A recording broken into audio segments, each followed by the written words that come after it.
perlahan menjadi tenang. Ning Qianqian, Ishihara Kana, dan Junzi yang berada di sekitarnya, dan bahkan Lun Hu yang tidak pergi bahkan setelah pertempuran berakhir tidak jauh dan akan melirik ke arah ini dari waktu ke waktu dari sudut matanya. Dia berkata sambil tersenyum, apa yang sedang kalian lakukan? Kalian semua sangat gugup. Apakah kalian khawatir aku akan mati ini? Kamu tiba-tiba memuntahkan seteguk darah yang banyak. Tentu saja aku akan berpikir. Ning Qianqian memutar matanya dan mengatakan sesuatu yang tidak bersahabat, tetapi alisnya dipenuhi kekhawatiran. Luo Qingyu berkata dengan tidak. Kamu seharusnya tidak mempertaruhkan hidupmu seperti ini. Ini terlalu berbahaya. Jika Ye Lang menatap mata Luo Qingyu dengan serius. Jadi maksudmu aku seharusnya tidak meledak di bawah situasi saat itu? Prajurit genetik itu sangat kuat dan bahkan memiliki niat terhadapmu. Apakah kamu ingin aku hanya berdiri dan menonton? Aku tidak akan membiarkan orang lain mempermalukan wanitaku. Suaranya semakin keras dan kedengarannya lebih seperti pertanyaan dan Luo Qingyu tidak berani menatap langsung tatapan membara Ye Lang. Aku hanya berpikir bahwa aku tidak cukup berpikir. Suara Ye Lang sangat keras, cukup keras bagi Samsara yang memanfaatkan momen ketika Luo Qingyu menundukkan kepalanya. Dia mengalihkan pandangannya ke arah Samsara, dan tepat pada waktunya bertemu pandangan Samsara yang meliriknya dari sudut matanya. Tanpa sadar, Samsara merasa bersalah, dia melompat dari cabang pohon dan dengan cepat melarikan diri menuju hutan lebat. Setelah menarik napas dalam-dalam, dia melambaikan tangannya dengan senyum di wajahnya. Ini sudah selesai. Aku tahu tubuhku sendiri dengan sangat baik, jadi kamu tidak perlu terlalu khawatir. Dia bisa mengerti mengapa Ye Lang melepaskan orang-orang kuat dari aliansi bayangan. Lagi pula tidak ada yang mau melawan dua organisasi besar ini. Namun, Ye Lang bahkan membiarkan kedua orang ini pergi. Jadi mengapa dia membunuh prajurit genetik? Yang jauh lebih menakutkan daripada dua organisasi besar. Tindakan Ye Lang hanya akan membangkitkan ketakutan Amerika Serikat. Atau bahkan niat membunuh yang kuat. Lagi pula, itu karena amarah sehingga dia membunuh orang yang sah. Jika itu dia di masa lalu, dia pasti akan berpikir bahwa Ye Lang terlalu impulsif dan tidak mempertimbangkan konsekuensinya. Tapi sekarang aku tidak tahu kenapa, tapi aku punya perasaan khusus di hatiku, bahkan sedikit kegembiraan. Bab 355 Ini adalah kelopak dari teratai salju Tianshan. Ia mengandung banyak energi kehidupan dan memiliki efek yang tak terukur pada penyembuhan. Kamu bisa memberikannya kepada master pembunuh tersembunyi untuk diminum. Bagaimanapun, Ye Lang mengeluarkan sehelai kelopak teratai dari teratai salju Tianshan dan menyerahkannya kepada Luo Qingyu sambil menarik. Ada banyak rasa sayang dalam kata-katanya dan ada perasaan mencintai seluruh keluarga tentu saja. Saya lebih murah hati karena saya bahagia di dalam hati, tidak mungkin karena Luo Qingyu bertingkah. Selain itu, ketika dia meliriknya di reinkarnasi sebelumnya, dia tidak hanya tidak membalas dengan alis dingin dan niat membunuh, tetapi juga melarikan diri tanpa menoleh ke belakang. Ini semua adalah panen yang kaya, bagus. Luo Qingyu menatap mata Ye Lang, menelan kata terima kasih, berbalik, memegang kelopak lotus dan berjalan menuju Su Chen. Ning Qianqian, yang berjongkok di sampingnya, memegangi dagunya dengan kedua tangan, mengedipkan mata besarnya, dan menatap Ye Lang, berbisik dengan cemburu. Kenapa kamu begitu baik pada kakak seniorku? Hanya karena dia adalah adik dari kakak seniorku? Kamu bahkan memberinya teratai salju Tianshan, obat suci untuk penyembuhan. Bagaimana denganku? Apakah ada sesuatu yang ingin kamu berikan padaku? Anda baru saja melihat bahwa saya sendirian melawan 3 pelindung Dharma di sini. Jika saya tidak memiliki beberapa keterampilan, saya pasti sudah dipukuli sampai mati oleh ketiga orang itu. Kekuatan saya terlalu rendah dibandingkan dengan kakak perempuan senior. Tidak apa-apa bagi kita untuk bersama, tetapi jika kita berpisah suatu hari dan menjadi sasaran musuh kita, bukankah kita akan terbunuh? Maksudmu apa? Apa yang kamu inginkan? Ye Lang mengerutkan kening dan bertanya dengan curiga. Ning Qianqian melengkungkan bibirnya dan berkata, kita semua adalah keluarga sekarang, apakah kita masih perlu merahasiakannya? Kakak senior keempatku, Samsara, berada di puncak daftar pembunuh. Dia berkali-kali lebih kuat dari mandragora darah itu. Alhasil, Black Mandragora menjadi begitu kuat sehingga dapat menekan kakak senior keempat saya ke tanah dan mengalahkannya. Jika saya tidak menggunakan bubuk tulang rawan terakhir kali, saya pasti sudah dikalahkan olehnya. Mengandalkan akumulasi harian, peningkatan kekuatan tidak mungkin secepat itu. Peningkatan kekuatan Black Mandala pasti berhubungan denganmu, kan? Tidak perlu Ye Lang memberitahu hal ini. Semua orang bisa menebaknya, dia sudah memiliki ide ini sejak lama. Jika kamu bisa meningkatkan kekuatanmu dengan cepat, mengapa harus bersusah payah setiap hari? Bukankah dia berbaring? Mendengar ini, Kana Ishihara, yang selama ini diam, tidak bisa menahan diri untuk tidak menatap Ye Lang dengan tatapan membara. Dia lebih bersemangat untuk meningkatkan kekuatannya daripada Ning Qianqian, dan dia juga tahu tentang ramuan fisik ajaib yang dimiliki Ye Lang. Setelah hening sejenak, Ye Lang berkata perlahan, beberapa hal tidak seajaib yang kau kira. Pertama, mereka memiliki efek negatif dan akan menyebabkan beban besar pada tubuh. Kedua, ada batasan untuk peningkatan mereka. Namun, masih ada ruang untuk peningkatan dalam dua kemampuanmu. Mari kita bicarakan setelah kita kembali. Di sisi lain, Chen Fan yang melarikan diri ke hutan lebat menyeret tubuhnya yang terluka parah ke area yang sedikit terbuka. Beban berat di tubuhnya membuatnya tidak mungkin untuk bergerak maju sehingga dia hanya bisa duduk di tanah. Melihat tumpukan mayat dengan anggota badan patah di mana-mana di depannya, dia menghela napas. Tempat paling berbahaya adalah tempat Raman. Selain itu, hutan lebat ini sangat luas. Bagaimana mungkin seseorang kebetulan lewat di sini setelah melarikan diri? Bagaimana bisa kebetulan seperti itu terjadi? Tepat ketika dia memikirkan ini, dia mendengar langkah kaki tidak jauh, dan hidungnya hampir bengkok karena marah. Tapi apa yang bisa kulakukan ketika aku terluka parah? Siapa yang bisa kukalahkan? Dia hanya bisa menyeret tubuhnya yang patah, mengoleskan darah mayat ke tubuhnya, dan merangkak ke tumpukan mayat terdekat. Dia menahan napas berpura-pura menjadi mayat, dan tidak berani bernapas. Bagaimana menurutmu? Jika kita menangkap orang dari negara naga yang kabur sekarang, membunuhnya, dan diam-diam memberikannya kepada Tuan Muda Yu, apakah kita bisa mendapatkan penawarnya? Saya telah melihat dengan jelas bahwa pria yang melarikan diri itu pasti tidak akur dengan Master Ye, dan mereka bahkan memiliki dendam besar dan kebencian yang mendalam di antara mereka. Jika bukan karena wanita-wanita di sekitar Master Ye, saya khawatir mereka sudah menyerang pria yang melarikan diri itu. Tuan Muda Ye tidak dalam posisi yang baik untuk mengambil tindakan, jadi kami akan membantunya. Selama kami menghindari wanita-wanita itu dan menyelesaikan bahaya tersembunyi ini. Kita bahkan mungkin mendapatkan hadiah beberapa penyerang yang telah menggunakan racun eksklusif karena Ishihara tidak segera pergi. Mereka selalu berjalan dalam kegelapan dan terbiasa menjalani kehidupan yang bebas dan mudah.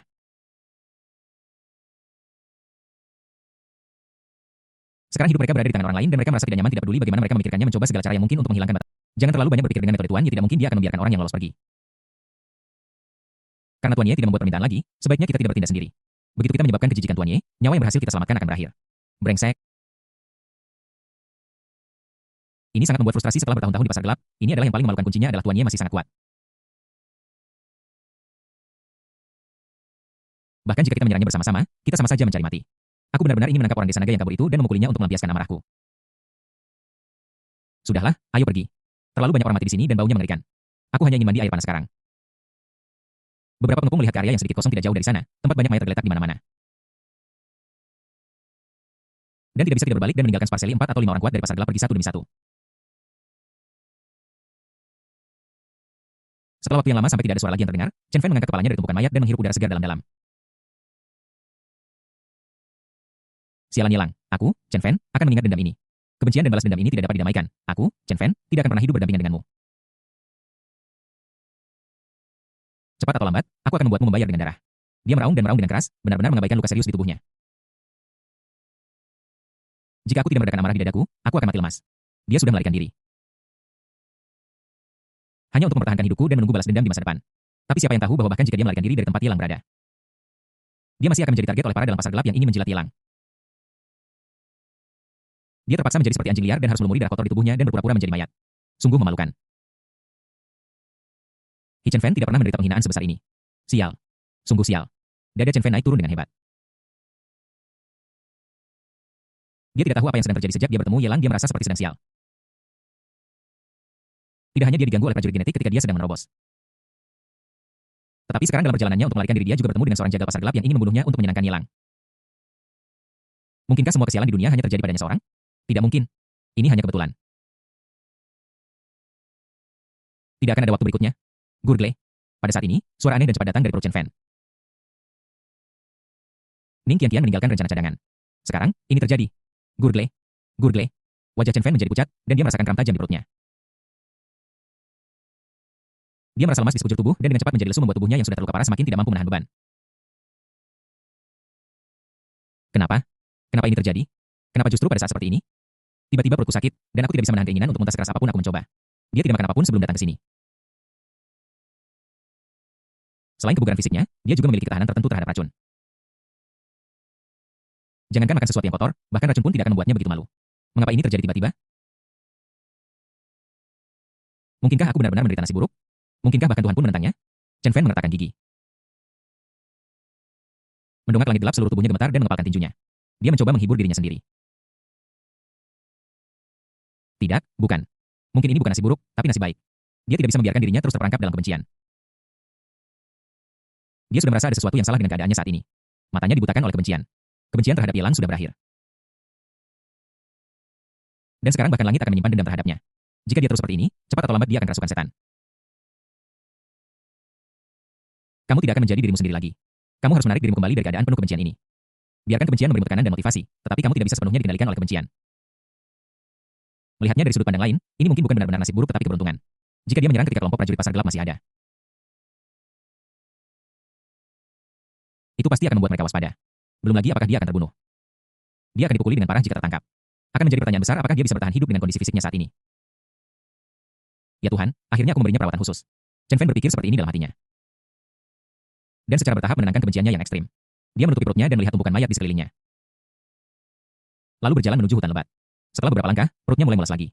Dia hanya bisa berjongkok dan bersiap untuk menyelesaikan masalah di tempat. Kurang dari 100 meter dari Chen Fan, ada sedikit gerakan di tumpukan mayat yang lain. Chen Erdan menelan ludah dengan hati-hati. Dia sudah berjongkok di sini entah berapa lama. Aku tidak melihat seorang pun pria kuat sendirian lewat, dan akhirnya aku bertemu dengan sekelompok orang yang datang dan mereka membuat keributan. Alhasil kelompok orang ini tampaknya telah ditaklukkan oleh Ye Xiao. Yu bahkan ingin membantu tuan muda berurusan dengan musuh yang melarikan diri. Bagaimana ini bisa terjadi? Bagaimana dia akan melakukannya? Kita semua adalah keluarga, dia hampir keluar untuk mengenali mereka. Jika dia tidak mempertimbangkan bahwa kelompok orang ini masih memiliki keluhan terhadap Ye Xiao, dia pasti tidak akan berencana untuk tinggal di sini lebih lama lagi. Tempat ini bau dan ada bau darah membusuk di mana-mana, sangat tidak menyenangkan. Setelah kelompok prajurit pasar gelap ini pergi, dia tidak segera mengungkap posisinya. Bagaimanapun juga, dia sepertinya pernah mendengar suara-suara aneh sebelumnya, jadi dia berencana untuk tinggal di sana sebentar akhirnya. Baru saja. Akhirnya dia menangkapku. Sialan Chen Fan He masih ingin menyerang tuannya, apakah dia musuh bebuyutan? Sial, ini sudah pasti orang dari negara naga yang melarikan diri seperti yang disebutkan oleh tokoh pasar gelap. Orang yang memiliki dendam besar dengan Ye Xiao, untungnya dia berhati-hati dan tidak lengah jika tidak. Dia hampir saja melewatkan kesempatan yang begitu besar jika Chen Erdan tidak dilahirkan, dia akan hidup di neraka selama-lamanya. Bahkan jika dia tidak muncul, dia bisa mengetahui lokasinya dari suara yang dia dengan seni masturbasi ada dalam genggaman Muhu. Kenapa tidak ada suara Chen Erdan membenamkan kepalanya di tumpukan mayat? Saat dia hendak membunuh, dia hendak membantu Ye Xiao menyelesaikan masalah, tetapi tiba-tiba dia menurutkan kening dan bergumam pada dirinya sendiri, baru saja.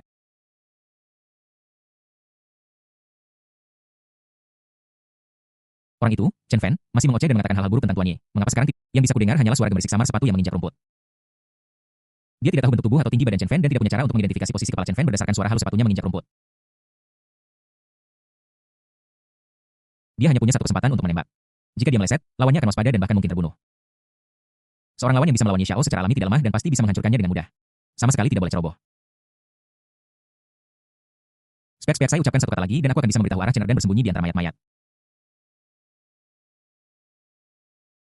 Memegang pistol dengan hanya setengah moncong yang mencuat, dia bereaksi sangat cepat dan pikirannya sangat tegang saat ini. Dia bisa dengan cepat menemukan objek itu hanya dengan suara sekecil apapun. Jika kepalanya tidak terkubur di tumpukan mayat dan akan menimbulkan suara yang cukup keras jika dia mencoba mengangkatnya. Dia benar-benar ingin menjulurkan kepalanya dan melihat apa yang sedang dilakukan Chen Fan, mengapa dia tiba-tiba berhenti berbicara dan tidak pergi. Apa-apaan ini ketika Chen Erdan berkonsentrasi untuk mendengarkan suara halus di sini. Tiba-tiba dengan sangat tiba-tiba sebuah suara panjang dan tajam meledak dari kedua sisi seolah-olah Chen Fan sedang menjepit bibir atas dan bawahnya.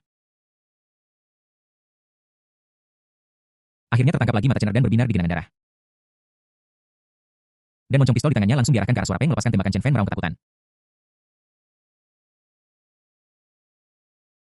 Sialan, dewa, aku tidak pernah bisa melawanmu. Disertai dengan suara embusan yang menyenangkan dan berirama.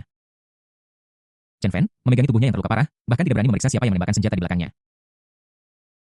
Dia menutupi bagian belakang celananya dengan satu tangan dan terhuyung pergi tanpa menoleh ke belakang. Segera, Luo Qingyu dan yang lainnya tiba di tempat yang harus dilalui ini. Keluar. Ye Lang berteriak sambil melihat Chen Erdan yang telah menarik dirinya keluar dari tumpukan mayat. Dan bertanya dengan curiga apa yang terjadi barusan. Aku seperti mendengar suara Chen Fan. Chen Erdan menggertakkan giginya dan berkata, Tuan Ye. Anda tidak tahu betapa hinanya orang bernama Chen Fan ini. Dia benar-benar mengatakan bahwa dia akan memotong Anda menjadi beberapa bagian dan bahwa ketika dia menemukan kesempatan, dia akan membuatmu membayar kembali penghinaan hari ini 100 kali lipat. Senjata itu ditembakkan, tetapi sepertinya orang itu belum mati. Bukankah perlu melebih-lebihkan apa yang dikatakan Chen Fan? Chen Erdan sama sekali tidak memiliki beban psikologis. Kamu menembak. Ye Lang berkata dengan suara yang dalam. Chen Erdan mengangguk. Anda bisa memarahi saya, Chen Erdan, tetapi Anda tidak bisa memarahi Tuan Ye. Jika saya tidak menembak. Maafkan aku atas gaji tinggi yang kau bayarkan padaku. Ye Lang menarik napas dalam-dalam, melotot pada Chen Erdan, lalu menoleh untuk melihat Luo Qingyu. Dan berkata dengan getir, aku tidak pernah menyangka bahwa Chen Erdan sudah lama bersembunyi di sini dan menyergap adik juniormu. Luo Qingyu menggelengkan kepalanya. Jangan khawatir tentang itu. Kata-kata keterlaluan Chen Fan telah membangkitkan amarah anak buahmu dan dia pantas mendapatkannya. Selain itu, aku baru saja mendengar suaranya, jadi dia seharusnya belum mati. Ning Qianqian yang sedang bernegosiasi di dekatnya. Berbalik dan menutupi hidungnya, menunjuk ke genangan darah yang besar dan beberapa nasi yang berceceran di tanah.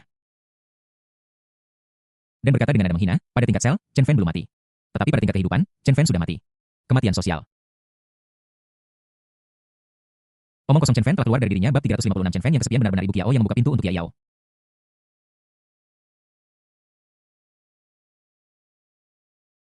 Kiao sudah sampai di rumah. Ning Qianqian melihat tanah kotor menutupi mulut dan hidungnya, dan dengan cepat melarikan diri. Dia tidak bisa menahan diri untuk bergumam kepada Ye Lang. Aku melihat Chen Fan sedang bersemangat tinggi dan hampir menerobos. Aku khawatir dia akan melakukan sesuatu yang buruk padamu nanti. Jadi saya secara khusus memberinya obat untuk membuatnya kehilangan sebagian besar kekuatannya. Siapa sangka situasi yang saya bayangkan tidak akan terjadi, tetapi dosis obat itu menyelamatkan hidupnya. Dia melirik ke arah Chen Erdan. Orang ini pandai menentukan lokasi dengan suara, tetapi siapa yang tahu itu sangat tidak berguna. Aku bahkan tidak tahu apakah suara itu berasal dari mulutku atau dari celah pantatku. Tuan Yetis, ini adalah kesalahpahaman. Ini pasti kesalahpahaman. Anak itu, Chen Fan, terus mengatakan hal-hal buruk tentangmu dan bahkan mengatakan dia ingin membalas dendam padamu.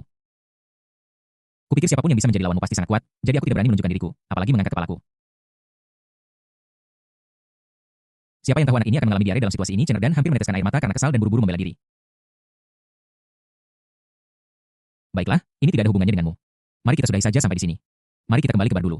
Kita bisa membicarakannya nanti jika ada hal lain yang ingin kita katakan. Ye Lang diam-diam senang, tetapi di permukaan dia melambaikan tangannya seolah-olah dia tidak peduli dan menekan masalah itu. Dan pada saat ini, prompt sistem berbunyi lagi dinilai keberuntungan putra keberuntungan Chen Fan telah turun 1. 000 poin selamat kepada tuan rumah karena memperoleh nilai penjahat takdir 20,000. Ding putra takdir Chen Fan sangat marah selamat kepada tuan rumah karena mendapatkan nilai penjahat takdir 10,000.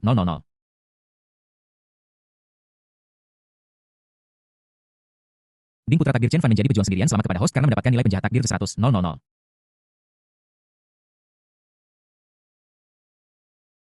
Kelompok itu berbalik arah dan Jonin serta penembak jitu yang dikirim juga menerima berita itu dan kembali ke posisi mereka satu demi satu. Meskipun pertempuran ini adalah kemenangan besar, masih ada beberapa korban jiwa. 3 Jonin Darkblade tewas. Tidak ada penembak jitu yang tewas. Mereka semua ahli dalam menyelamatkan nyawa mereka. Begitu ninja pedang ke-8 menahan musuh, mereka mulai menyembunyikan diri. Bukan saja dia tidak membunuh siapapun, tetapi dia juga membunuh beberapa orang saat dia berjongkok.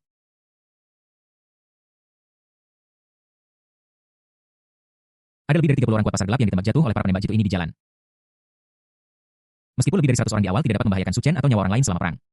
Tetapi jika 30 orang lagi ini ditambahkan, aku khawatir situasinya akan berubah mengejutkan. Setelah menemukan kendaraan off-road yang tersembunyi dengan baik, kelompok itu menuju kota pusat klan dengan gagah berani. Di jalan, Junzi yang sedang menyetir tersenyum begitu lebar hingga sudut mulutnya hampir robek sampai ke belakang telinganya. Saudara-saudara yang dibawanya bersamanya semua selamat dan sehat dalam pertempuran sebesar itu. Keberuntungannya sungguh luar biasa. Ada yang senang, ada yang sedih. Wajah Kana Ishihara selalu suram seperti air. Para Jonin Darkblade ini semua adalah anggota tim lamanya. Masing-masing dari mereka adalah aset yang sangat besar. Setiap kematian salah satu dari mereka akan membuatnya merasa sedih. Belum lagi kali ini 3 Jonin meninggal tidak bahagia. Apakah kamu pikir Darkblade menderita kerugian yang terlalu besar kali ini? Ye Lang meliriknya dengan tenang dan melihat bahwa Ishihara Kana seperti kerucut es. Dia tidak bisa menahan diri untuk meletakkan tangannya di bahunya dan dengan lembut memijat bahunya saat aku menekannya. Sesuatu mulai terasa salah. Lokasinya salah. Ishihara Kana menggigit bibirnya, tersipu malu, menundukkan kepalanya, dan menggelengkan kepalanya dengan lembut. Maafkan aku, Tuan Ye. Para Jonin bila gelap ini semua adalah pendahulu Kana di Gogaryu. Masing-masing dari mereka telah memberikan bantuan besar kepada Kana. Dapat dikatakan bahwa tanpa orang-orang ini, Kana tidak akan bisa bertahan hidup sampai hari ini dalam situasi yang begitu kacau di klan. Namun, bisa membantu Tuan Ye, para senior ini meninggal demi tujuan yang baik. Kana jelas tidak bahagia maupun tidak bersedia. Dia hanya sedikit sedih. Aku sudah melihat semua upaya Darkblade. Lihat dirimu, matamu merah, dan kamu masih bilang kamu tidak bahagia. Ye Lang menundukkan kepalanya dan menatap mata merah Kanai dengan sakit hati. Dia merasakan gelombang emosi di hatinya dan tidak bisa menahan diri untuk mengusap mata merahnya. Apapun yang terjadi, Kana Ishihara telah menjadi wanitanya. Bahkan untuk orang-orang Sakura yang memiliki kehidupan yang baik, Anda tidak bisa menindas mereka terlalu banyak. Bersikaplah moderat, Tuan Ye. Ishihara Kana menahan perasaan canggung dan bersandar lemah di lengannya. Dia melirik Junzi yang sedang mengemudi di barisan depan. Mencondongkan tubuh ke telinganya dan mengeluh dengan lembut, ada orang lain di sini. Junzi, berapa lama waktu yang dibutuhkan untuk sampai ke sana? Ye Lang berteriak kepada Junzi di depan. Junzi bahkan tidak menoleh, duduk tegak. Tuan. Masih pagi, bagaimana kita bisa sampai ke sini? Kendaraan off-road ini sangat cepat dan tidak bisa lepas landas di tempat. Bahkan Junzi tidak punya cara untuk mempercepat dan kembali ke Darkblade Bar dalam sekejap. Dia hanya bisa melepaskan pedal gas dan menunggu kendaraan off-road menyusulnya satu demi satu. Sambil menyuruh saudara-saudaranya untuk terus maju melalui walkie-talkie dalam waktu singkat, kendaraan off-road yang dikendarai oleh Junzi mencapai ujung konvoi. Junzi menunggu hingga bayangan mobil di depannya menghilang sebelum dia menginjak rem. Dia keluar dari mobil berjalan mengitarinya dan berteriak tanpa mengangkat kepalanya. Guru, mobilnya jatuh ke dalam lubang dan tidak bisa digerakkan. Aku akan mencari batu-batu besar untuk mengganjalnya tanpa menunggu persetujuan Ye Lang. Junzi berlari menuju hutan lebat di kejauhan setelah dia selesai berbicara his. Kurang dari 2 menit kemudian Ye Lang merasakan sabuk tidak nyaman di pinggangnya sedikit dilonggarkan oleh Kana Ishihara. Kemudian dia memiringkan kepalanya ke belakang, meletakkan tangannya di kursi dan menyipitkan matanya dengan nyaman. Sungguh kebetulan, bukan? Ketika mereka tiba, bukan hanya Kana Ishihara yang ada di kendaraan off-road. Ketika mereka kembali, ada orang lain, Su Chen, yang terluka parah. Sebagai seorang dokter ajaib, Ning Qianqian tentu saja harus merawatnya dengan saksama. Sebagai kakak perempuan senior tertua, tidak mudah bagi Luo Qingyu untuk melarikan diri. Jadi, hanya ada satu wanita yang tersisa di mobil Ye Lang. 3 wanita tidak punya air untuk diminum. 2 wanita itu berkelahi dan minum. Seorang wanita menundukkan kepalanya dan minum. Dia merasakan gelombang emosi di hatinya, bertanya-tanya bagaimana kabar Fanzi. Aku telah menjadi pejuang yang kesepian. Dan aku tidak tahu apakah tubuhku akan mengalami perubahan drastis. Aku sangat khawatir. Hanya dengan perjalanan ini, Triphe meraup setidaknya ratusan ribu nilai penjahat takdir dari Chen Fan. Di antaranya, insiden prajurit kesepian memberinya sejumlah besar nilai penjahat takdir sebesar 100.000. Imbalan yang sangat besar. Ini benar-benar menarik perhatian. Ye Lang mulai mengkhawatirkan Chen Fan. Menjadi menyendiri bukanlah hal yang mudah untuk dilakukan karena dapat dengan mudah menyebabkan asimetri berat di kedua sisi tubuh. Bagaimana jika satu sisi menjadi lebih serius sementara sisi lain menjadi kurang serius dan memengaruhi kehidupan normal kita? Tidak, kita harus memikirkan solusi. Bagaimanapun, dia adalah rekan magang junior Luo Qingyu. Sebagai kakak iparnya, dia tidak bisa hanya melihat Fan Zi merosot seperti ini. Dia harus mencari cara untuk menjadikannya seorang pejuang yang mulia. Slurp. Saat Ye Lang mengkhawatirkan Chen Fan, dia tiba-tiba bergidik dan rasa dingin menjalar dari telapak kakinya hingga punggungnya. Butuh waktu lama baginya untuk kembali sadar. Dia menepuk lembut bagian belakang kepala kanan Ishihara. Merasakan gelombang emosi di dalam hatinya kerja bagus, Fan Zi belum menyendiri tetapi sekarang dia menjadi menyendiri. Bab 357 Operasi tingkat tinggi Lin Youchu Ding selamat kepada tuan rumah karena mendapatkan nilai penjahat takdir ke-1000.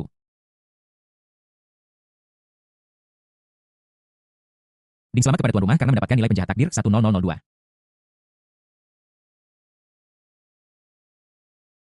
Saat pagi hari ketika Junzi mengendarai kendaraan off-road kembali ke pusat kota klan. Karena kita semua adalah keluarga, kamu mempercepat dan aku melambat. Jadi waktu yang dibutuhkan kelompok kita untuk tiba di Bardan Blade tidak terlalu berbeda. Apa kamu terluka?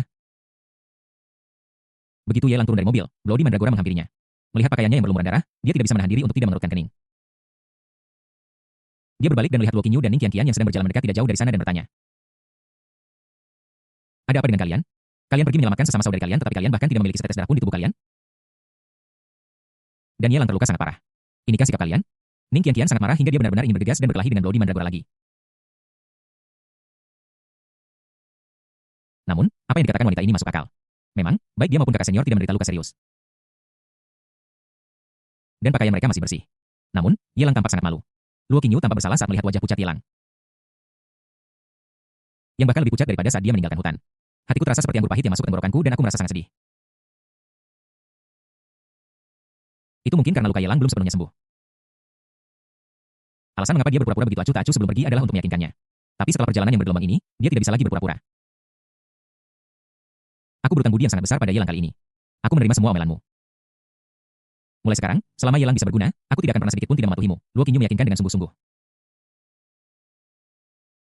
Bloody Mandragora tidak peduli tentang jaminan ini, dia hanya tahu bahwa Ye Lang terluka, dan serius. Jika dia tidak mempertimbangkan perasaan Ye Lang, dia benar-benar ingin bergegas dan menampar kedua saudari itu di wajah. Ketika pergi, saya duduk di mobil yang sama dengan Ye Lang dan kami sepakat bahwa dia akan memberikan perlindungan jarak dekat.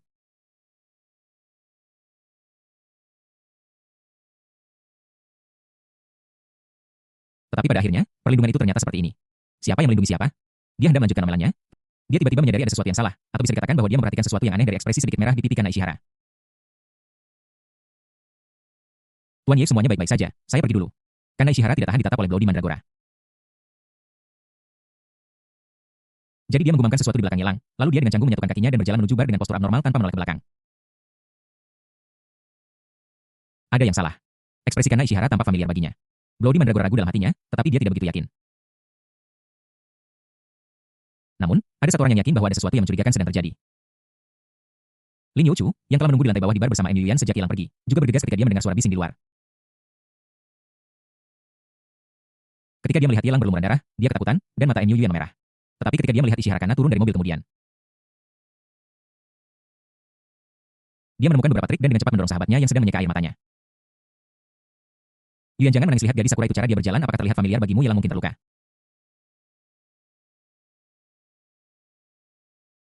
Tapi dia pasti tidak terluka parah, kalau tidak, bagaimana dia bisa melakukan hal seperti itu? Em Yuyan melihat punggung Ishihara Kana yang menjauh dan berpikir dengan saksama tentang postur tubuhnya yang canggung. Dia merasa seolah-olah pernah melihatnya di suatu tempat sebelumnya, sepertinya ketika Ye Lang pergi ke rumahnya. Lin Youchu sering membuat gerakan aneh dan canggung seperti itu, berpura-pura padaku. Gadis Sakura ini masih sedikit naif. Bukankah itu hanya curang? Dalam pekerjaan ini aku berada di level yang sama dengan seorang nenek. Yuan, jika aku tidak memberitahumu bagian, kamu tahu bahwa aku berjongkok di bawah taplak meja saat kamu memberi Ye Lang sup di atas meja. Jika aku tidak memberitahumu saat kamu mandi dan aku berendam, bagaimana kamu tahu bahwa ada seorang pria di bawah busa sabun? Dailet kecil, ini hanya sisa makanan. Adapun tingkat kemampuan Kana Ishihara, itu terlalu dangkal. Dia melarikan diri saat diawasi, sehingga memberatkan dirinya sendiri.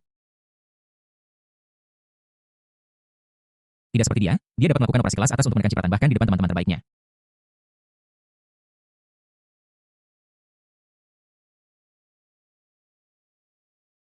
Berhenti menangis sekarang. Kamu sudah menangis seperti kucing besar. Segalanya berbeda sekarang. melihat gadis-gadis mandala darah di sekitar Ye Lang melangkah maju dengan kaki rampingnya. Berjalan ke Ye Lang meletakkan lengannya di bahunya dan berbisik untuk menghiburnya. Ayo, aku akan mengantarmu kembali ke kamar. Mengapa aku harus kembali bersamamu? Ning Qianqian mulai bertanya dengan tidak nyaman ketika dia melihat musuh bebuyutannya, Lin Youchu. Demikian pula Black Mandragora yang berselisih dengan Ning Qianqian juga memasang tampang tidak senang. Kedua belah pihak bertempur dengan sengit ketika tiba-tiba Lin Youchu keluar dan ingin memperebutkan rampasan perang. Tidak ada yang akan senang tentang hal ini, tidak peduli siapa yang mengalaminya. UPS, melihat Lin Youchu dikepung musuh dari semua sisi. Bahkan sahabatnya Mu Yuan khawatir tentangnya. Youchu terlalu buta, itu kasar jika dia mengungkapkannya sebenarnya terlalu dini.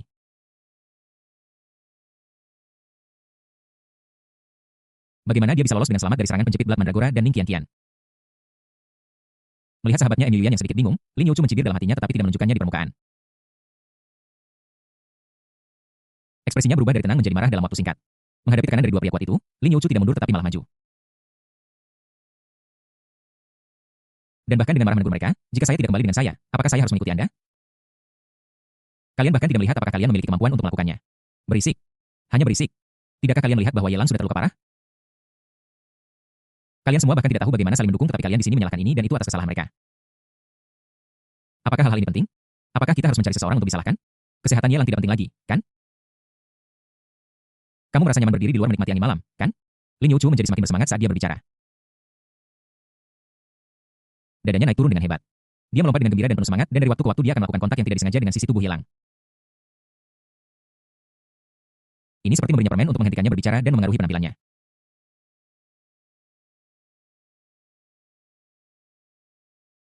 Pada akhirnya, melihat Ye Lang yang diam, Lin Youchu sangat marah dan benar-benar menjalankan jari-jarinya di pipi Blackman dan memarahi mereka dengan keras. Yang paling penting adalah tubuh Ye Lang. Pikirkan baik-baik di mana kalian salah. Mungkin kalian khawatir tentang Ye Lang, tetapi kadang-kadang kalian mendahulukan yang tidak penting. HMPH. Setelah mendengus dingin, Lin Youchu mengabaikan tatapan Black Mandragora, Ning Qianqian, dan Luo Qingyu, lalu membawa Ye Lang menuju Mu Yuan. Melihat Ye Lang hendak berbalik dan melihat Black Mandala dan gadis-gadis lainnya. Dia buru-buru memeluk lengan yang dibawanya ke dalam pelukannya, berharap dia bisa meletakkannya langsung di dadanya. Bab 358. Jalan penebusan diri sang pemimpin pembunuh. Jangan lihat mereka. Yuan dan aku memiliki semua yang mereka miliki dan 2 kali lipat jumlahnya. Lin Youchu melirik Ye Lang dengan memesona, membuka kerahnya sedikit lebih lebar dan membiarkan lengan Ye Lang berayun dengan goyah di lengannya. Mengapa? Ye Lang menghela napas. Meskipun dia enggan dan memiliki hal-hal untuk diurus, dia tidak bisa menentang keinginan wanita itu. Dia hanya bisa berkata kepada Luo Qingyu dan yang lainnya. Jika ada apa-apa, mari kita bicarakan besok. Adik magang keduamu terluka parah dan membutuhkan seseorang untuk menjaganya malam ini. Dia mengeluarkan 2 pil pembersih sumsum dari tangannya, melemparkannya ke Luo Qingyuan, dan menjelaskan, ini adalah pil yang dapat membersihkan esensi dan sumsum. Meskipun tidak terlalu berpengaruh pada penyembuhan, ini lebih baik daripada tidak sama sekali. Selain itu, pil ini dapat membersihkan kotoran di dalam tubuh. Membuat fisik lebih murni dan mencapai tingkat yang lebih tinggi. Kamu dan Su Chen masing-masing harus meminum 1. Dibandingkan dengan ramuan konstitusi O10. Pil pembersih sumsum ini lebih berguna bagi Luo Qingyu dan Su Chen dan tidak memiliki batasan. Bagaimana denganku? Bagaimana denganku? Tidak ada. Ning Qianqian tidak senang dan merasa sedikit dirugikan. Lagi pula, dia telah mengalami hidup dan mati, dan bahkan demi keselamatan Ye Lang, dia tidak ragu untuk membunuh adik laki-lakinya. Tidak ada hadiah sama sekali, kita akan membicarakan situasimu besok. Kondisi fisikmu belum mencapai batas atasnya. Jadi kamu bisa minum obatnya. Setelah Ye Lang menjelaskan, dia dibawa ke bar oleh Lin Youchu dan Mu Yuan. Ning Qianqian cemberut dengan tidak senang memandang kakak senior dan bergumam, kakak senior, lihatlah tampan sombong Lin Youchu. Jelas tidak sebaik yang dia katakan, jelas bahwa dia sengaja ingin memanfaatkan. Luo Qingyu tersenyum pahit dan menepuk kepala adik kecilnya, jangan terlalu banyak berpikir, memang itu kesalahan kami tadi. Dan apa yang dikatakan Lin Youchu tidak salah, selain itu tubuh Ye Lang masih dalam tahap pemulihan dari luka-lukanya. Jadi bahkan jika Lin Youchu punya niat itu tidak akan berguna. Kakak, apakah kamu benar-benar naif, atau kamu hanya berpura-pura naif? Ning Qianqian memutar matanya, Ye Lang terluka dan tidak bisa bergerak, tetapi Lin Youchu dan Mu Yuan tidak terluka. Tidak bisakah mereka bergerak sendiri? Di sisi lain, Samsara, yang sedang kembali ke pusat kota klan sendirian. Jauh lebih lambat daripada Ye Lang dan yang lainnya, dan baru saja kembali ke rumahnya, alisnya berkerut dan tidak bisa rileks sama sekali. Duduk di kepala tempat tidur, wajah Ye Lang selalu muncul di benakku. Apa maksud orang itu? Mengenali identitasnya dan tahu bahwa dia adalah orang yang melakukan pembunuhan malam itu. Ketika dia dipermalukan sebelumnya, kata-kata Ye Lang tidak selembut malam ini. Dia mengancam akan membunuhnya kapan saja. Jika dia tidak sepenuhnya kehilangan kemampuan untuk melawan hari itu. Dia pasti sudah menjadi mayat yang dingin sekarang. Setelah itu, dia dan Ye Lang tidak lagi memiliki kontak apapun. Mengapa Ye Lang? Begitu baik padanya malam ini. Dalam pertempuran sebelumnya, dia bertarung melawan ketua hakim senior dari masyarakat pembasmi iblis barat. Kekuatannya sudah jauh tertinggal dan dia juga menjadi target prajurit genetik. Dia takut dia akan mati. Jika dia terbunuh seperti ini, bukankah itu akan menjadi akhir dari segalanya? Mulai sekarang, tidak perlu lagi upaya pembunuhan terhadap Yelang. Kadang-kadang dia dingin dan kejam, dan kadang-kadang dia lembut dan protektif. Sikap Yelang berubah begitu cepat sehingga dia tidak bisa beradaptasi sama sekali. Dia bahkan punya ide yang tidak masuk akal. Mungkinkah Yelang sudah mengembangkan perasaan padanya sejak pertama kali melihatnya? Mungkinkah dia ditangkap oleh Bloody Mandragora sebelumnya dan dipermalukan dalam segala hal tetapi tidak dibunuh? Karena Yelang menginstruksikannya di balik layar, jadi Bloody Mandragora tidak berani membunuhnya dan melakukan itu karena cemburu. Bloody Mandragora menuruti perkataan Yelang dengan sangat baik, dia pasti sangat mencintainya di dalam hatinya. Setelah mengetahui pikiran kecil Yelang tentang dirinya, dia merasa marah dan melakukan hal yang membuat marah seperti itu. Pikiran Samsara seperti kekacauan kusut dengan pikiran yang berterbangan di mana-mana. Faktanya, tidak mungkin Lun Hui memiliki perasaan emosional terhadap Yelang ketika pertama kali bertemu dengannya. Dibandingkan dengan Yelang, dia lebih condong ke adik laki-lakinya, Chen Fan. Namun kata-kata yang diucapkan oleh adik laki-lakinya begitu kotor seolah-olah dia telah membelah dadanya. Menggali keluar jantungnya, meninggalkan coretan darah, dan menaburkan garam di atasnya. Bahkan jika ada 1000 kesalahan dalam reinkarnasinya. Bukan giliran Chen Fan untuk menyalahkannya. Reinkarnasinya adalah untuk berselingkuh dengan pria tak tahu malu itu. Dan Chen Fan tidak punya hak untuk menyalahkannya. Kualifikasi apa yang dimiliki Chen Fan, siapa dia sebenarnya? Kebencian di hati Lun Hui terhadap Chen Fan mencapai puncak tingkat yang tak tertandingi setelah kebencian yang meletus seperti gunung berapi. Ada rasa kehilangan yang mendalam dan keadaan sunyi dan gelap yang diselimuti keputusasaan. Harriet sangat gelap gulita seperti di neraka begitu gelap sehingga Anda tidak bisa melihat tangan Anda di depan Anda dan tidak ada tanda-tanda cahaya sama sekali. Tidak peduli seberapa enggan dia mengakuinya, Samsara menyadari bahwa dia tidak lagi begitu murni dan telah menjadi kotor. Ada perasaan bahwa saya kotor dan tidak layak mendapatkan cinta sejati dari siapapun. Begitu perasaan ini muncul, itu akan terus berfermentasi. Dan kau akan menyangkal dirimu dari lubuk hatimu dan meremehkan keberadaanmu sendiri. Emosi seperti itu sepertinya berakar dalam diri Samsara yang sudah pendiam dan terus tumbuh liar bahkan ketika dia melihat Chen Fan. Dia akan merasakan rasa rendah diri yang tak dapat dijelaskan di dalam hatinya dan hanya bisa membantah dan menegurnya dengan ekspresi dingin. Baru malam ini perhatian cermat Yelang membuatnya merasakan kehangatan berharga di hatinya. Perasaan ini seolah membuatnya tidak lagi merasa begitu dingin, kesepian, atau kotor saat dia sendirian. Mungkin karena Yelang memiliki kehadiran kakak dan adik perempuan di sisinya. Dan dia tampaknya memiliki mentalitas kawanan yang buta, atau mungkin ini adalah cara terbaik untuk penebusan karena kamu tidak bisa menolak, nikmati saja dengan tenang. Perlahan pikirannya mulai menyimpang ke arah lain. Mustahil, benar-benar mustahil. Bagaimana aku bisa memiliki pikiran gila tentang pria itu? Dia adalah pengkhianat dan penjahat, cepat atau lambat.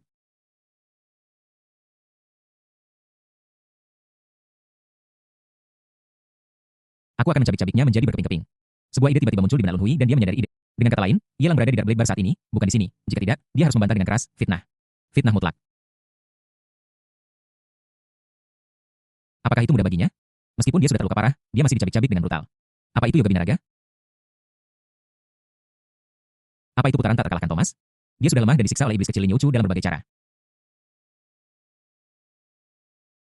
Tubuhku tidak tahan lagi. Meski begitu, dia tidak menentang keinginan wanita itu. Bagaimana bisa dia menjadi penjahat? Bab 359 tentang pentingnya warisan Yelang yang terluka parah berada di suite mewah Dark Blade Bar.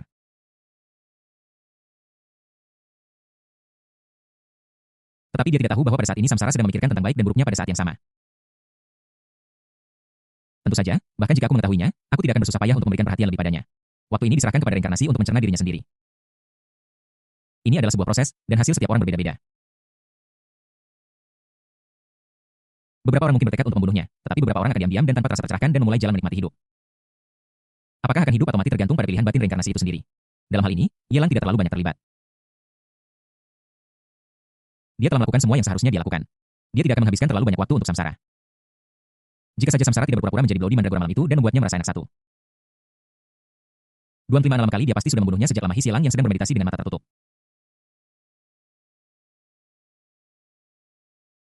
Tiba-tiba merasakan seluruh tubuhnya menegang dan dia menarik napas.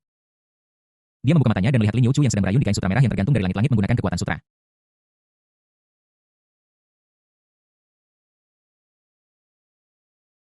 Dia tidak bisa menahan diri untuk menarik napas. Apakah ini kehidupan seorang warga kota? Sungguh hal yang menyenangkan untuk dilakukan. Ding selamat kepada host karena mendapatkan nilai penjahat takdir 10002. Ding selamat kepada host karena mendapatkan nilai penjahat takdir 10007 keesokan harinya pagi.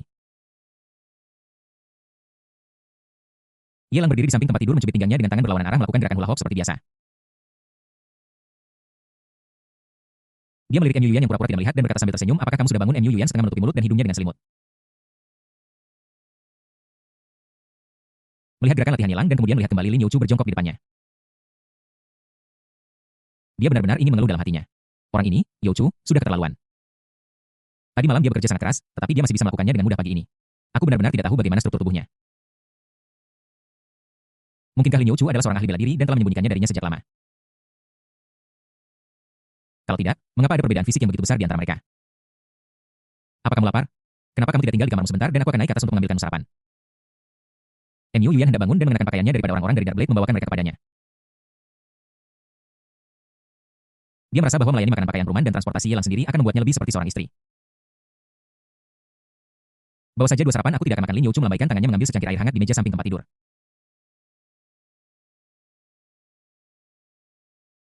Meminum semuanya dan berkumur pada saat yang sama, MU Yuyan menatap sahabatnya dan menekan ketidaknyamanan di hatinya. Memangnya kenapa denganku? Aku tidak sarapan, apakah itu mengganggumu? Lin Youchu memutar matanya, cemberut, memeluk leher Ye Lang. Mencium pipinya, dan berbisik dengan cemas, apakah kamu merasa lebih baik? Lain kali jika sesuatu seperti yang terjadi tadi malam terjadi lagi, biarkan Luo Qingyu dan Ning Qianqian yang pergi. Kami tidak akan pergi.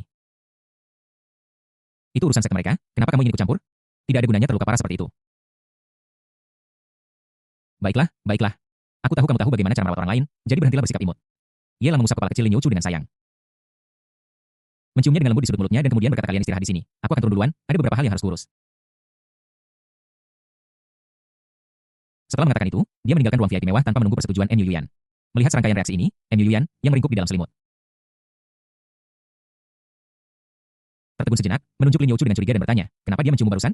Bukankah seharusnya kita menghindari kecurigaan? Lin Youchu menunjuk cangkir di meja samping tempat tidur dan berkata dengan bingung, saya minum air dan saya berkumur. Dia melihat ekspresi bingung sahabatnya duduk di kepala tempat tidur menepuk kepalanya dengan lembut dan menghela napas. Yuyan, tidak bisakah kamu tidak begitu naif? Ketika kamu melihat sesuatu, kamu harus melihat esensinya, bukan hanya permukaannya. Beberapa hal tidak seburuk yang kamu pikirkan. Juga, seringkali di saat-saat seperti ini, semakin sedikit beban yang Anda miliki, semakin Anda dapat membangkitkan rasa iba dan cinta di hati seorang pria. Apakah kamu tahu tipe gadis seperti apa yang paling disukai oleh pria Ye Lang dengan latar belakang yang kuat? MU Yuyan sedikit tidak percaya diri. Pria setia pada gadis-gadis muda dan cantik. Tidak peduli apakah mereka berusia 18 atau 80 tahun, mereka semua menyukai gadis berusia 18 tahun. Terlalu dangkal. Lin Youchu menggelengkan kepalanya. Kamu hanya melihat apa yang bisa dilihat oleh matamu, tetapi kamu tidak tahu kebenaran yang lebih dalam. Pria sekuat dan memiliki koneksi yang baik seperti Ye Lang tidak membutuhkan bantuan dari seorang wanita. Terus terang, dia bisa menangani semuanya sendiri hanya dengan beberapa trik. Apa yang selalu ingin kamu lakukan adalah membuat MU Ren International lebih besar dan lebih kuat, menciptakan kecemerlangan, dan membantu Ye Lang. Faktanya, pada akhirnya yang paling Anda dapatkan hanyalah pujian, tetapi Anda akan kelelahan. Tidak seperti saya tidak melakukan apapun. Saya bersedia menjadi bunga di dalam vas. Kapanpun Ye Lang ingin menyiramnya, dia bisa melakukannya. MU Yuyan hanya mengerti setengah dari apa yang didengarnya. Tetapi masih sulit baginya untuk menerima. Namun, dilihat dari hasilnya, tampaknya pendekatan Lin Youchu sangat efektif. Setidaknya sikap Ye Lang berubah secara halus. Jika Lin Youchu bukan sahabatnya, mereka bersama, dan dia sengaja mengelak padanya, dia pasti sudah merebut perhatian Ye Lang darinya sejak lama. Jadi, bagaimana kamu bisa mendapatkan ini? MU Yuyan menunjukkan sutra merah yang tergantung di atap dan teringat adegan berayun di ayunan tadi malam. Dia tidak bisa menahan diri untuk tidak tersipu. Hanya gadis pintar seperti Lin Youchu yang bisa menghasilkan ide absurd seperti itu. Tidak pernah mendengarnya, tidak pernah melihatnya sebelumnya. Ini bukan sesuatu yang kupikirkan. Ibuku yang mengajariku. Lin Youchu mengedipkan mata besarnya saat ini dan menjadi serius. Dia menatap sahabatnya seolah-olah dia baru pertama kali bertemu dengannya. Mungkinkah bahkan Bibi Wan Qing tidak tahu tentang situasimu? Aku tahu sedikit, tetapi aku tidak tahu segalanya. MU Yuyan mengerutkan bibirnya. Dia tidak ingin menekan Ye Lang melalui ibunya tentang urusannya. Jadi dia tidak memberitahu ibunya segalanya. Dia hanya mengatakan bahwa hubungannya dengan Ye Lang telah rukun kembali. Lin Youchu tampak tidak percaya. Tidak mungkin. Mungkinkah Bibi Wan Qing benar-benar tidak mengajarimu? Ini terlalu absurd. Dia pernah bertemu ibu MU Yuyan sebelumnya dan dia juga tahu situasi Lin Wan Qing saat ini. Pria itu sudah meninggal selama bertahun-tahun. Wanita seperti ini umumnya dikenal sebagai tikus menarik melalui dinding. Ada banyak sekali trik, tapi dia bahkan tidak mengajarkan ini kepada putrinya sendiri. Apa artinya? Dia ingin mengisi bab 360 memasuki reinkarnasi lagi, bertemu Chen Fan, dan mengaku pada reinkarnasi. Apa yang kamu lihat? MU Yuyan menyadari ada sesuatu yang salah. Jika dia tidak begitu lemah, dia benar-benar ingin menjangkau dan mengetuk kepala kecil Lin Youchu untuk melihat apa isinya. Ini seperti manggis yang terlihat satu warna dari luar, tetapi ketika kamu mengupasnya dan melihat ke dalam, warnanya bahkan lebih gelap. Yuan Chan, bisakah kamu berhenti berpura-pura padaku? Bagaimana situasi ibumu? Apa kamu tidak tahu? Para pemimpi ini seringkali lebih kejam daripada praktisi. Oh, aku benar-benar tidak tahu harus berkata apa padamu. Kamu telah menyanyiakan harta yang sangat berharga. Bahkan jika kamu tidak memintaku, aku akan pergi mencari Bibi Wan Qing ketika aku punya waktu dan menggali harta karun tersembunyi ini.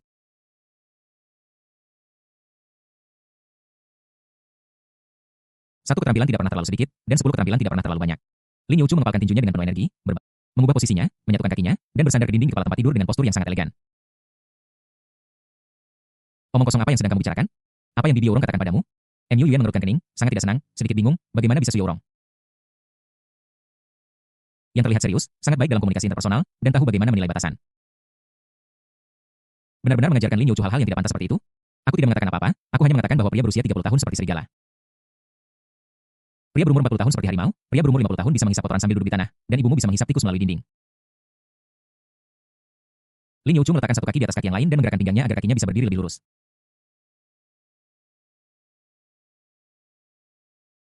Ibu-ibumu akan mengatakan hal seperti itu? Mu Yuan bertanya dengan tidak. Apakah kata-kata ini akan keluar dari mulut Su Yourong yang tanpa bermartabat? Lin Youchu memutar matanya seolah-olah dia sedang melihat orang idiot. Lalu apa lagi? Menurutmu bagaimana? Di rumahku, ketika ayahku melihat ibuku, dia harus mengambil jalan memutar dan berada di bawah kendalinya.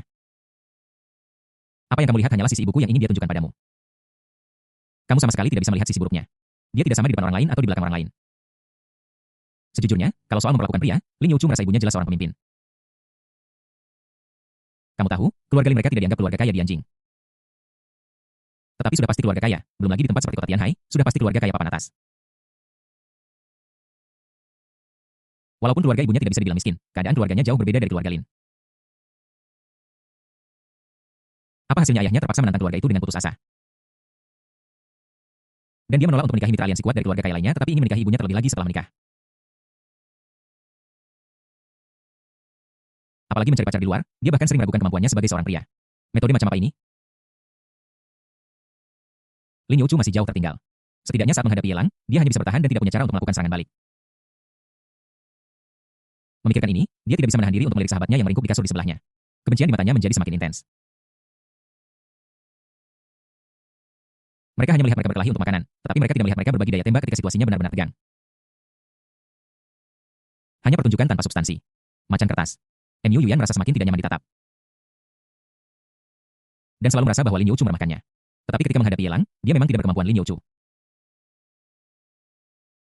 Fakta berbicara lebih keras daripada kata-kata dan tidak ada cara untuk menyangkalnya. Apa yang kamu lakukan? Yelang baru saja pergi dan kamu sudah membuat keributan di sini lagi. Kenapa kamu berdiri dengan kaki ke atas? Pose yoga macam apa ini? Melihat postur Lin Youchu yang aneh dan membingungkan. Dia tahu itu hanya karena Yelang tidak ada di sana. Jika tidak, dia harus meragukan apakah ini adalah teknik khusus yang diajarkan oleh Su Yourong. Ini disebut meningkatkan probabilitas kehamilan secara fisik menurut hukum gravitasi. Percepatan energi potensial diubah menjadi energi kinetik.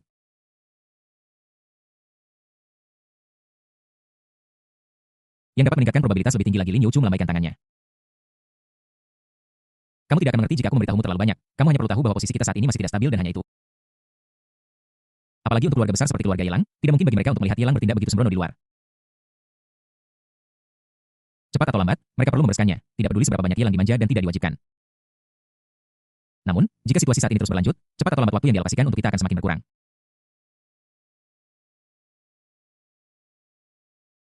Dia pasti punya kartu trufnya sendiri. Bahkan jika tidak ada masa muda abadi, dia harus memiliki buah cinta untuk mengikatnya. Saat itu, aku akan membawa anak itu ke Lin Yelang. Jika dia tidak berani menemuiku selama beberapa bulan, aku akan membiarkan anak. Cinta bagaimanapun ada batasan waktu, ini adalah kebenaran sialan. Dia selalu percaya bahwa jika dia punya anak, dia tidak akan takut Yelang akan melupakannya.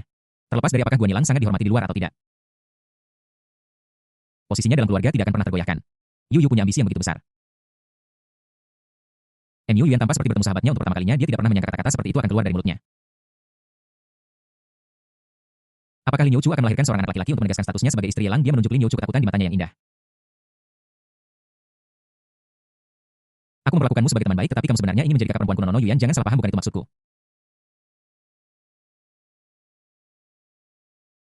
Lin Youchu menjelaskan dengan cepat, aku hanya ingin seorang gadis istri utama. Omong kosong, dia tidak punya ide itu. Ada banyak sekali orang yang memimpikan posisi ini. Luo Qingyu dan Bloody Mandragora bukanlah orang yang mampu dia sakiti. Belum lagi apakah Yelang punya kekasih di luar. Dia hanya ingin memiliki alat tawar-menawar yang tidak akan membuat wanita lain merasa terintimidasi. Adapun soal laki-laki, biarkan sahabatmu melahirkan, bukankah seharusnya kau membiarkan sahabatmu berjuang untuk posisi ratu? Bahkan jika perkelahian itu membuatnya berdarah-darah dan kepalanya pecah, dia tidak akan pernah terlibat. Dibandingkan dengan status dan posisi, dia lebih peduli tentang kenyamanan, kesenangan, dan kenikmatan. Dia hanya punya satu strategi untuk menghadapi Yelang, yaitu memilih untuk berbaring. Di sisi lain, Yelang, yang sedang sarapan di bar, baru saja menerima kabar. Tadi malam, Su Chen, pemimpin Hidden Killer, sama sekali tidak tinggal di markas Dark Blade, tetapi kembali ke markas Hidden Killer dalam semalam. Luo Qingyu dan Ning Qianqian secara alami menemani Su Chen dan pergi bersama setelah semua Su Chen terluka parah dan membutuhkan seseorang untuk merawat dan menjaganya. Tuan, sepertinya Nona Luo sedang berusaha membujuk Tuan pembunuh tersembunyi untuk menyerahkan hak pengelolaan organisasi pembunuh tersembunyi kepada Anda. Junzi mengingatkan dengan tenang, namun Tuan pembunuh tersembunyi tampak sedikit enggan sehingga Nona Luo mengikutinya untuk pergi. Nona Luo juga berkata bahwa ketika Anda punya waktu luang, Anda juga bisa pergi ke sana setelah mengirimkan alamat ke ponsel Tuan muda. Junzi melarikan diri. Dia merasa seperti sedang mencari mati dengan tetap berada di sini seperti duri dalam daging. Dia mengatakan hal-hal baik tentang Luo Qingyu di depan Bloody Mandragora. Mengapa? Anda memasang wajah galak dan tidak mengizinkan saya pergi? Kalau begitu saya tidak akan pergi. Yelang menyesap bubur millet, mengangkat kepalanya untuk melihat Bloody Mandragora yang berwajah muram dan terkekeh. Rasanya sangat menyenangkan bisa minum bubur millet dengan suasana negara naga di negara asing. Bloody Mandragora menggelengkan kepalanya. Lanjutkan saja. Kenapa kau bertanya padaku? Ini bukan tentang apapun. Apakah aku wanita bodoh yang tidak bisa melihat perbedaan di matamu? Bagaimana mungkin kamu melepaskan organisasi sebesar Insha, yang lebih kuat dari semua yang telah kamu rekrut sekarang? Meskipun aku merasa tidak nyaman melihat Luo Qingyu, jika dia bisa membantumu menaklukkan Hidden Killer. Bahkan jika itu sulit baginya, aku bisa mengakui bahwa dia agak berguna. Mandragora berdarah mencubit sedikit dengan ibu jari dan jari telunjuknya. Memberi isyarat, dan menekankan, hanya sedikit ini. Kau benar-benar layak menjadi gasing kecilku. Yelang menjadi tertarik. Dia meraih pergelangan tangan Mandragora berdarah dan memeluknya. Dia membiarkannya duduk di pangkuannya, menyandarkan dagunya di bahunya, mengendus pelipisnya, dan menarik napas dalam-dalam dasar gasing kecil. Tidak bisakah kau memanggilku dengan nama lengkapku Mandragora berdarah? Tidak, kau juga bisa memanggilku Mandragora. Tapi, kau adalah gasing kecil. Yelang mengulangi nama itu, Mandragora berdarah, ingin menjelaskan, tetapi Yelang memeluk pinggangnya dengan sangat erat, mengendus pelipis dan daun telinganya dari waktu ke waktu. Yang membuatnya sangat kelelahan sehingga dia tidak punya waktu untuk memikirkan hal lain. Aku merasa lemas di sekujur tubuh. Lupakan saja, ini hanya atasan kecil. Siapa peduli namanya siapa? Siapapun yang berani mengikuti dan berteriak akan dibunuh. Setelah bosan beberapa saat, Yelang berpamitan pada Bloody Mandala dan naik mobil ke markas Hidden Killer. Itu tidak terlalu jauh dari pusat kota klan. Dalam waktu kurang dari 1 jam berkendara, kami tiba di sebuah hotel yang agak biasa. Tidak peduli siapapun itu, tidak ada yang akan menyangka bahwa hotel kecil yang lusuh seperti itu akan menjadi markas organisasi besar yang misterius. Begitu tiba di hotel, Yelang merasakan sedikit niat membunuh yang tidak bisa diabaikan. Dia mendongak dan melihat bahwa tirai di dekat jendela di lantai 5 hotel masih sedikit bergoyang. Bahkan jendelanya tertutup rapat, bagaimana bisa berangin? Pasti ada seseorang yang berdiri di sana mengawasi, adapun siapa itu. Dia terlalu akrab dengan niat membunuh ini karena kita adalah kenalan lama. Mengapa tidak pergi dan menemuinya? Kamu kembali dulu, saya akan memberitahumu jika ada kebutuhan.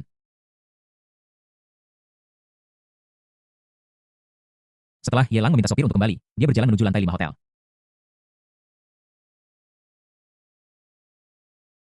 Dia mengetuk pintu sebuah kamar di lantai 5 dengan lembut. Bum bum. Tidak ada respons. Yelang meletakkan tangannya di gagang pintu, memutarnya dengan lembut, dan mendorongnya ke dalam, dan ternyata terbuka sedikit. Pintunya tidak terkunci. Orientasional, Yelang tersenyum dengan ekspresi jahat di wajahnya. Dia mendorong pintu hingga terbuka dan berjalan masuk. Tiba-tiba seberkas cahaya dingin melintas dan menusuk lurus ke arah jantungnya. Kecepatannya sangat cepat hingga hanya bayangan yang bisa terlihat.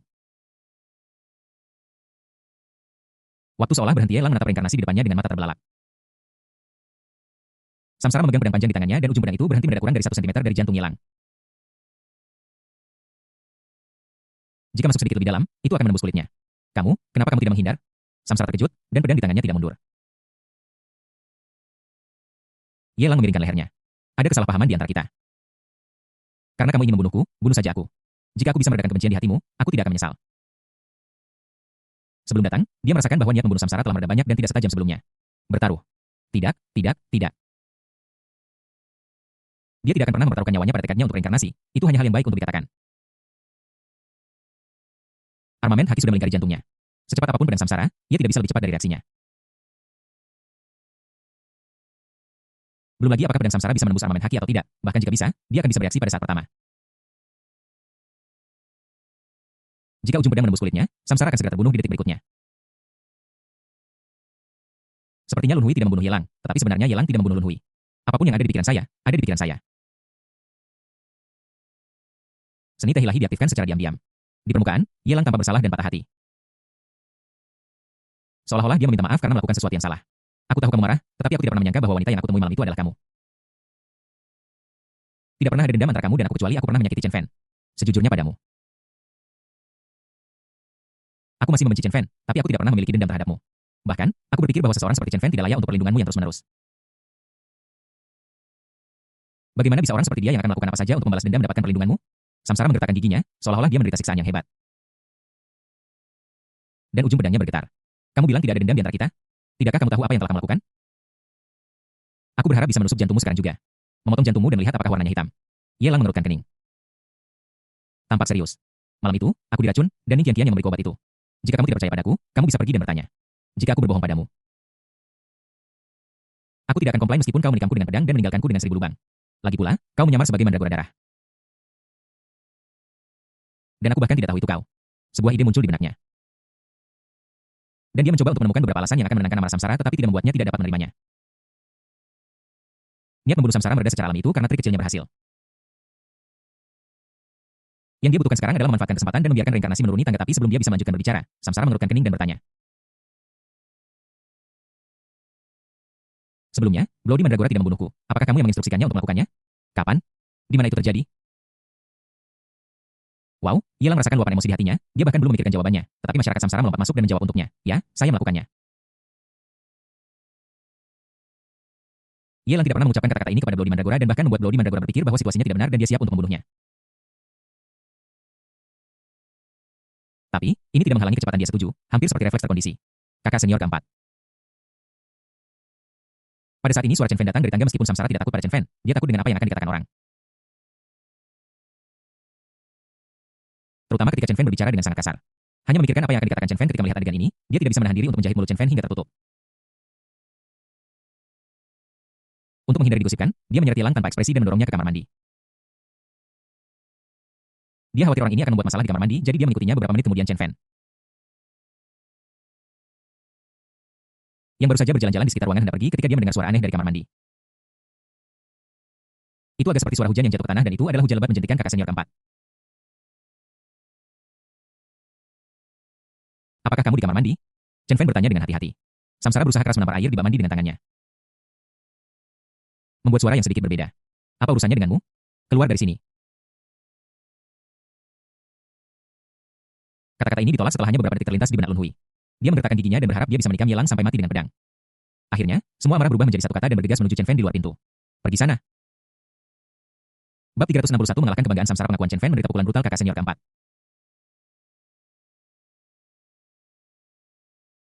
Aku tidak tahu bagaimana aku telah menyinggungmu, tetapi tempat ini benar-benar berbahaya sekarang dan tidak disarankan untuk tinggal di sini lama-lama. Chen Fan tidak pergi tetapi berdiri tidak jauh dari pintu kamar mandi dengan ekspresi kehilangan di wajahnya. Dia menjadi pejuang yang kesepian dan tidak bisa tidur sepanjang malam.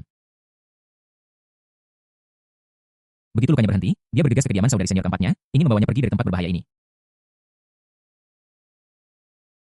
Di sini tidak aman lagi. Baik Luo Qingyu maupun Ning Qianqian telah terikat dengan pria itu, Yelang. Bahkan kakak senior kedua mungkin telah tertipu. Di mata Yelang, Chen Fan adalah duri dalam dagingnya. Tidak peduli seberapa besar kebenciannya, dia tahu dalam hatinya bahwa sekarang bukanlah waktu terbaik untuk menghadapi Yelang secara langsung. Kita perlu menunggu waktu yang tepat, mengumpulkan kekuatan kita, dan berusaha untuk membunuh musuh dengan satu pukulan. Orang yang paling dia khawatirkan adalah kakak senior keempat. Demi dia, kakak senior keempat telah menyinggung Yelang sampai mati. Tidak peduli seberapa besar dia takut pada Yelang, dia tidak bisa membiarkan kakak senior keempat tetap di tempat berbahaya ini. Dia harus membawa kakak senior keempat bersamanya. Di kamar mandi, korteks cerebral Samsara terasa mati rasa. Dia tidak pernah berpikir bahwa dia akan diperlakukan seperti ini. Melihat penampilanku yang menyedihkan di cermin di dinding, aku menjadi panik. Adik juniorku berada tepat di depan pintu. Jika dia berani mengeluarkan suara aneh apapun, itu akan menarik perhatiannya dan mengungkap fakta bahwa dia telah bertemu Yelang secara pribadi. Faktanya, jika adik juniornya melihat adegan seperti itu, dia akan sangat malu hingga ingin bunuh diri. Ini bukan karena dia memiliki keterikatan pada Chen Fan. Tetapi karena dia selalu mempertahankan jiwa yang kesepian dan bangga di dalam hatinya dan bersikap dingin di depan orang lain.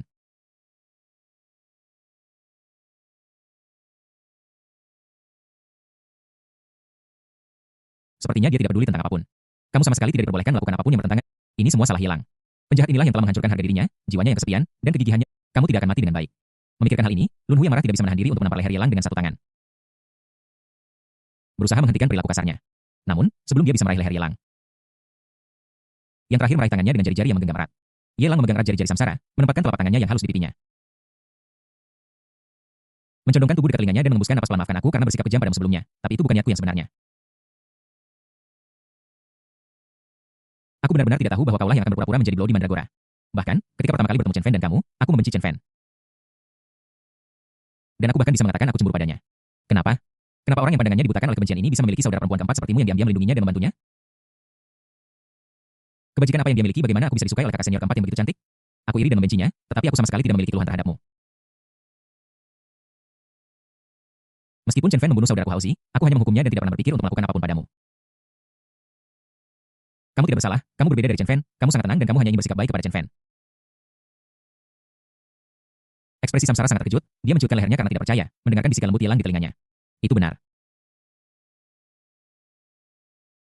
Benar saja, orang ini menyukainya sejak pertama kali mereka bertemu dan bahkan menyimpan dendam terhadap rekan magang juniornya karena hal itu. Mungkin, ada kemungkinan besar alasan mengapa Yelang dan Chen Fan sangat berselisih satu sama lain adalah karena pengaruhnya. Melihat Lun Hui tenggelam dalam pikiran yang dalam dan kecenderungan resistensi melambat. Yelang menyampaikan semua pikiran dalam benaknya, berusaha melangkah lebih jauh, berharap dia bisa mengajarkan semua yang dia tahu.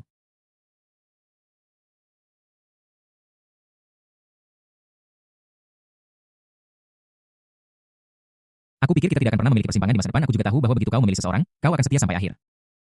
Tapi siapa yang tahu bahwa kamu akan berpura-pura menjadi Bloody Mandragora untuk membunuhku demi Chen Fan? Itu menyebabkan hal yang sangat dramatis. Diri saya yang dulu bisa mengabaikan perasaan ini dan bahkan tidak membuat masalah bagi Chen Fan demi kamu. Tapi sekarang masalahnya sudah selesai. Bahkan jika aku harus merebutmu, aku akan mendapatkanmu kembali dari Chen Fan. Mulai sekarang dalam reinkarnasimu.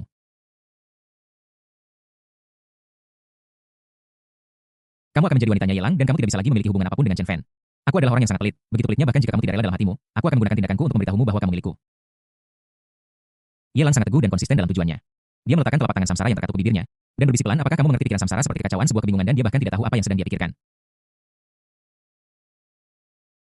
Kemarahan lalu tahu mungkin semacam kegembiraan atau kelegaan, dia mengangkat kepalanya dengan kaku melihat ke kaca pipinya sedikit merah seolah-olah dia telah minum anggur palsu.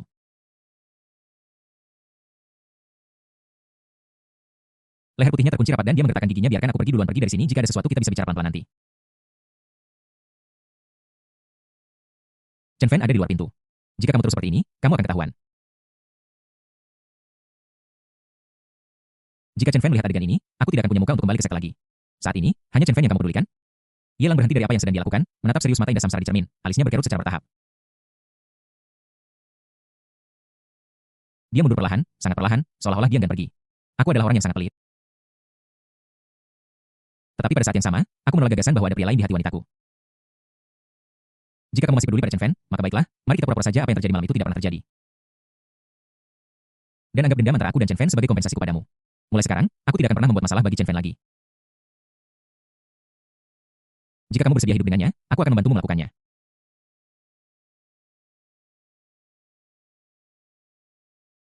Dia benar-benar harus mundur, meskipun Yelang tahu dalam hatinya bahwa Samsara tidak akan lagi memiliki keterikatan dengan Chen Fan. Dia masih harus melakukannya bukan untuk memastikan posisinya di hati Samsara, tetapi hanya untuk perlahan mengikis jiwanya yang kesepian dan bangga. Jika tidak, mengingat kepribadian Samsara, sangat mungkin dia akan menyebabkan banyak masalah di masa depan. Jika dia tetap begitu menyendiri dan dingin setelah reinkarnasi, bagaimana mungkin dia bisa hidup damai dengan wanita lain?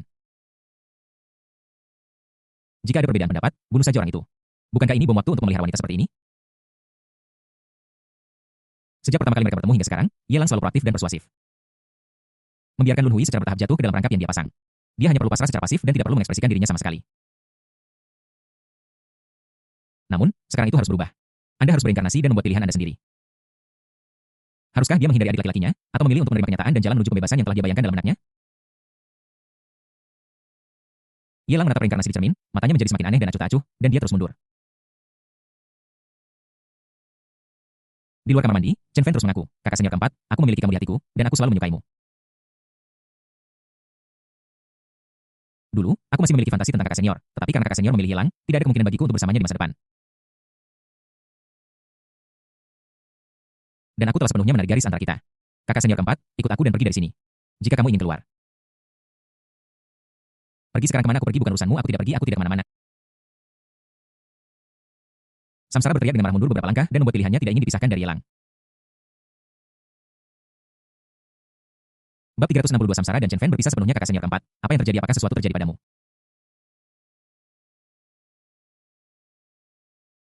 Kenapa dia tiba-tiba menjadi orang yang berbeda? Apa salahku hingga kamu menolakku seperti ini? Kamu tidak seperti ini sebelumnya. Chen Fan sangat terpukul. Aku tidak pernah menyangka bahwa pengakuan tulusku akan ditolak begitu saja. Kamu tahu, ini adalah kediaman kakak senior keempat, tidak ada orang lain di sini, bahkan jika kakak senior keempat malu. Maaf, dia satu-satunya di sini, apa yang perlu dikhawatir berguling di kamar mandi, hanya satu kata yang terdengar keluar.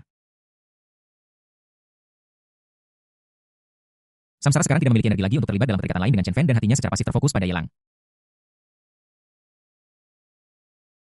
Meskipun dia sangat tidak rela dan malu itu adalah pilihannya sendiri dan dia tidak punya pilihan selain untuk terus menjalaninya. Ini satu-satunya cara kakak senior keempat, apakah kamu menghadapi masalah? Jika iya, mari kita bekerja sama untuk mencari solusinya. Tidak ada gunanya kamu bersembunyi dariku seperti ini. Jangan marah, jika ada yang ingin kamu katakan, keluarlah dan kita akan bicara perlahan. Chen Fan bertanya dengan hati-hati, ada beberapa hal yang tidak ingin diakui kecuali jika dijelaskan secara tatap muka. Apalagi di masa seperti ini, aku tidak punya mentalitas untuk menanggungnya lagi. Kakak perempuan tertua meninggalkannya dan menjadi tunangan Yelang. Kakak perempuan senior ketujuh juga mengikuti kakak perempuan senior pertama dan bergabung dengan Yelang. Sekarang, kakak perempuan senior kedua mungkin telah dibujuk oleh Luo Qingyu dan Ning Qianqian. Di sisinya sekarang hanya ada kakak senior keempatnya yang selalu berada di sisinya. Dapat dikatakan bahwa kakak senior keempat sekarang adalah pilar dukungan di hatinya. Jika bahkan pilar ini runtuh, dia tidak akan lagi memiliki cahaya apapun. Memikirkan hal ini, kemarahan Chen Fan meningkat, dan dia merasakan sakit tumpul di perut bagian bawahnya. Seolah-olah luka tempat dia terkena peluru tadi malah mulai terbuka, namun demikian, di hadapan pertanyaan Chen Fan yang sabar. Samsara di kamar mandi sama sekali tidak merespons, bahkan tampak jengkel dengan serangan tanpa henti Chen Fan dan terus menampar permukaan air di bak mandi. Menimbulkan suara keras yang berderai. Semakin lama semakin cepat dan semakin sering.